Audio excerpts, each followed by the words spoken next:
Welcome one and all. So I just want to talk about the HTC Vive and my experiences with it at EGX 2015. So before we start, if you don't know what the HTC Vive is, there are links in the description all about it. When you have looked at some or all of them, then come back and listen to my experiences. For those who just want the quick answer, the HTC Vive is Valve and HTC's VR headset. Valve made the prototypes and are making the software, and HTC are manufacturing it. So yeah, I hope you enjoy.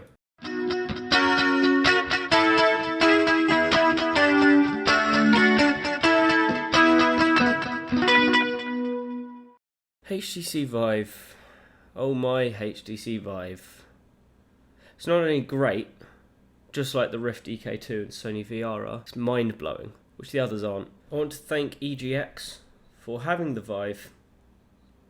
Thank you, EGX. I guess you can tell that I love the Vive, so before talking about my experiences with it, I'm just going to talk about my experiences with VR, previous experiences with VR, just for some perspective. My VR experience is rather limited to short sessions. I've tried out the Rift EK1, and even while I was sitting down, I almost fell over. Seriously, I get quite motion sick quite easily. So I actually went into the Vive testing room with a nice amount of skepticism about it. I'd also tried out the Rift EK2 shortly before trying the Vive, which I was amazed by at the time due to not getting badly motion sick. The tracking is far better than DK1, but it doesn't react too well to fast movement. At these points is where I felt a little off. I have briefly tried out Sony VR.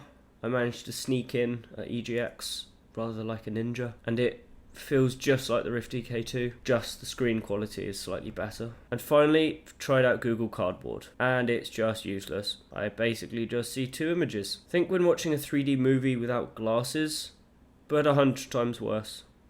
Yeah, it's pretty bad. So we'll ignore the Google Cardboard.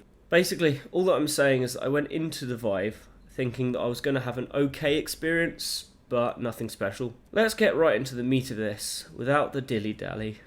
That expression always makes me laugh. So, the Vive is absolutely fucking amazing. Right, thanks for listening. Be sure to continue listening, because that's not really the end. Yeah, I thought I'd do that. So, I don the Vive headset, and I'm transported into this Matrix-esque room. It's basically the room that everything loads into. The Vive team then put the headphones on my head, or I put them on my head, and they test the audio. They then asked me to look around, look under the podium which is behind me, and being the obedient sheep I am, I look under the podium, and the headset falls off. I was thinking, right, this is it. This is the time that I prove VR fails. Because I'm also a wannabe rebel. So, headset back on, headphones back on, and the voice comes out from the transfer room. That's the Matrix-esque one. So it's actually one of the exhibitors, but in my head, at that time, I wasn't in a room with black walls, but a brightly lit transfer room. So yeah, the voice asked me if the Vive will fall off again. I try it out and it doesn't. My mind is now at the point where it wants to say, no, this is bad, but I was actually saying, this room is pretty cool, eh? So the voice comes back and asks if I can see the controllers. I can, so I tell them that. They then ask me to reach out and take them. My mind tells me, now you can disprove it. Hasn't clocked onto the fact that I haven't felt at all motion sick, and I've moved quite quickly, or looked around quite quickly. So I can see the controllers and my brain is telling me that they are about arm's reach away. So I tentatively reach out, hoping that I touch something hard in plastic. The controllers, nothing else, get your mind out the gutter. To my dumbfounded amazement, it was where I thought it was. I'm now holding a controller. It was incredible. I do it again, this time more confidently, without even thinking. And again, I snatched the controller right out of the guy's hands. My brain was now screaming, fuck me, this is everything everyone said it was. My mouth said, fucking hell, much to the amusement of the staff. Right, to the actual demos. I'll only talk about the ones I was more interested in, but lightly touch on the others, which is still amazing for the people who love them. So the ones I thought were a bit more, well, just not my thing, I guess, were a kind of airport management game and an art game where you could draw in a 3D space and walk through your creations, which was quite cool. The basic thing that these were showing off was how accurate the tracking is. Exactly where I pointed is where the action would be. But as a thing, they weren't that great. Just cool proof of concepts. Also, I'm terrible at art and can't draw for shit. But for those who can draw, I'm sure it's pretty amazing. If there was anything else, I forgot about it, so I don't think they really matter, right? Moving on. The interesting, super awesome stuff time. The first of these is an underwater experience where you're standing on the prow of a shipwreck. The controllers are your hands, so I shall refer to them as hands from now on, because I kept forgetting I had controllers in my hands, as in my real hands. Right, confusion averted, I hope. Being underwater, you have fish around you. Naturally, when swatting at fish, they swim away. All pretty normal behaviour for fish, right? But not in games. They often don't react, super fish AI side. And well, with the Vive, this was a thing. I was actually interacting with fish. Not game fish, actual fish.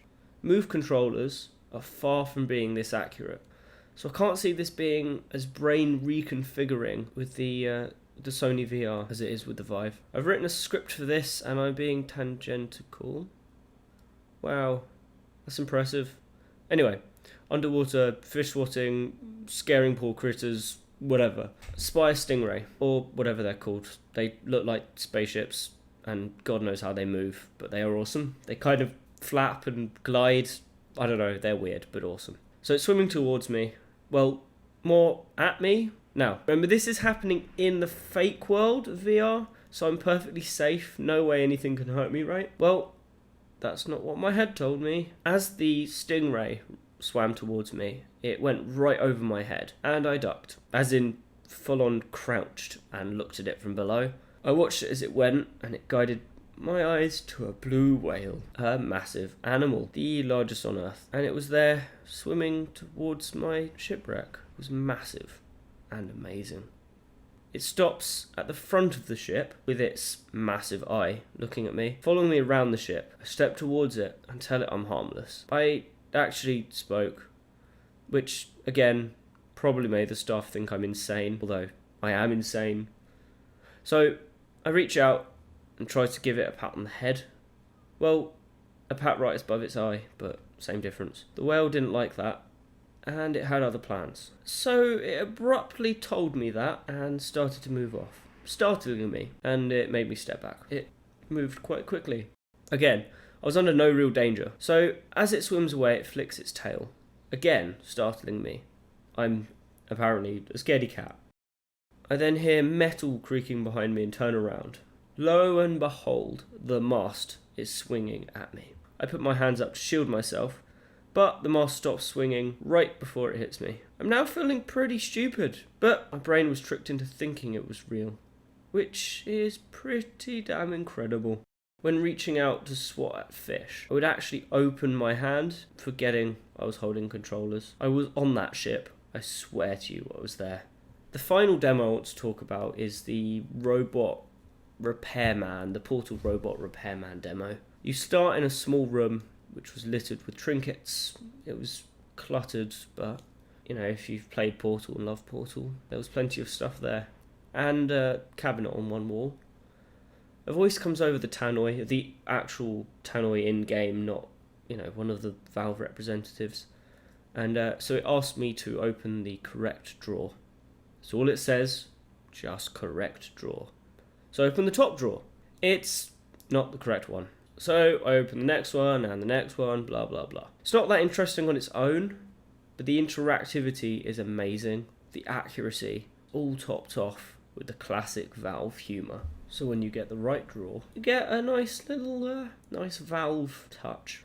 Things are exactly as far away as you think they are. So yeah, I'm going through the demo. I get to pull Atlas apart. It's great. It's more than great, actually. It's amazing. But I want to highlight one thing about this demo that none of the others had. Towards the end, the room reconfigures itself. So it takes all the walls away and allows you to see into the abyss. As someone with vertigo, my stomach dropped. Just to explain quickly, vertigo isn't the fear of heights. It's basically when you look from a high area, everything begins to spin and, you know, it makes you feel uneasy. It can cause a fear of heights, But for me, I'm not afraid. I just have vertigo. It's not bad, but, it still has an effect. So I get a slight sensation from jumping off high places in games. So prototype games or even GTA when you're skydiving. But nothing that bad. But with Vive, looking into the bottom of that facility, my stomach went. I was up high. Wasn't in a room. I was standing on that ledge. And the final Vive related thing isn't a demo. I have written about this as well. It's the Vive demo of Elite Dangerous.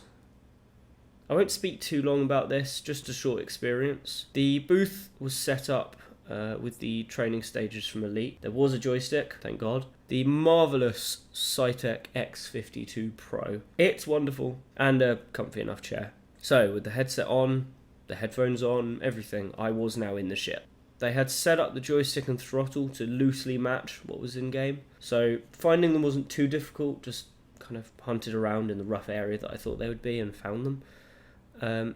So I won't talk about the game exactly, or what I did, but, simply I was actually in the ship. I was in space, I was flying, fighting, and if I crashed, well, I didn't. I made sure of it, because I didn't want to die. I did fly dangerously, close to some asteroids, but I felt like I could. Simply looking up would tell me how close I am. It was pretty incredible.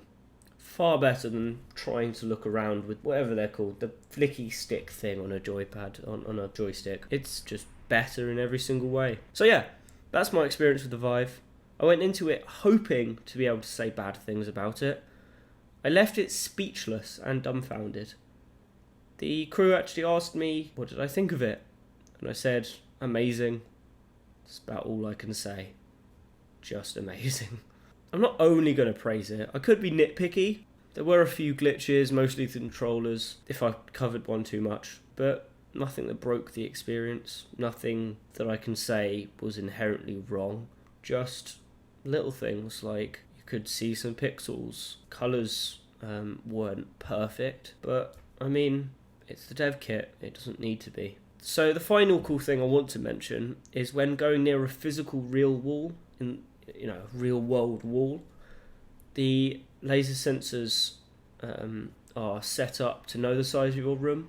So lighthouse, the laser sensors are lighthouse, I believe. When you get close to a real wall, the digital world projects a grid telling you that if you go any further, you are going to smash your head into a wall. It has a slight safe zone, but it's pretty close to the wall, so, it's your fault. Just one thing, make sure your floor is clear of anything and that people or pets don't get in your way. Maybe Valve will create a pet tag calibrated to their size, so, you won't step on them. So the Vive is not only a step above other VR offerings, it's a giant leap, and this is only the development kit. So I can't wait to see what the consumer model will be like. Before the Vive, my expectations were low. My VR expectations were low. But after using the Vive just made me want one. I really want one. And it's not because of the moving around thing. It's actually mostly just for racing games or flight sims. I don't care if I can walk around a room. I just want to be in a place and not have, some tracking issues, because I look around and it moves exactly fast as I look. So, thanks for listening or watching this stock footage, whichever you did. Feel free to comment, like, and if you want, subscribe, but I don't really care. You don't even need to comment if you don't want to. I just want to end with one simple question. If you've tried out the Vive or any other VR, tell me about your experiences. I'd love to know about them. Again, thank you for listening or watching, and have a great day.